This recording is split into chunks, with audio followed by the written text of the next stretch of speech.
शेतकरी मित्रांनो, मी नितीन चव्हाण.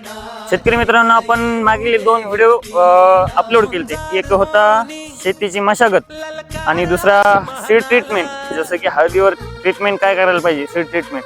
तर शेतकरी मित्रांनो, हे आपल्या 2 गोष्टी पार पडलेल्या आहेत. शेतकरी मित्रांनो, आपल्याला महत्त्वाचा मुद्दा कोणता आहे, तर हळदीचे भेसळ डोस कोणते घ्यायला पाहिजे.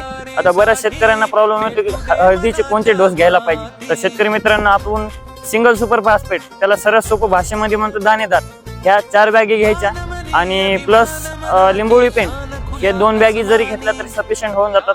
आणि प्लस मध्ये ॲग्रोमॅक्सचा संपन्न जे 50 किलोची किट आहे ती जर घेतली तर चांगल्या प्रकारे आपल्या जमिनीची मशागत करण्यासाठी चांगल्या प्रकारे काम करतं.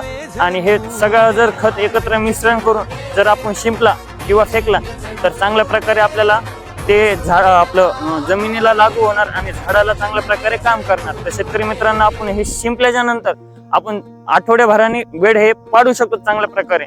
जर बेड जर पाडले तर चांगल्या प्रकारे काय होणार, ते जे शिंपल्याला खत आहे ते पूर्ण एकत्र जमिनीवर बेडवर येणार आणि चांगल्याच प्रकारे आपल्या झाडाला लागू होणार. तर अशा पद्धतीने आपला एक पहिला डोस होता. चांगल्या प्रकारे तुम्हाला भेसळ डोस समजायला असेल.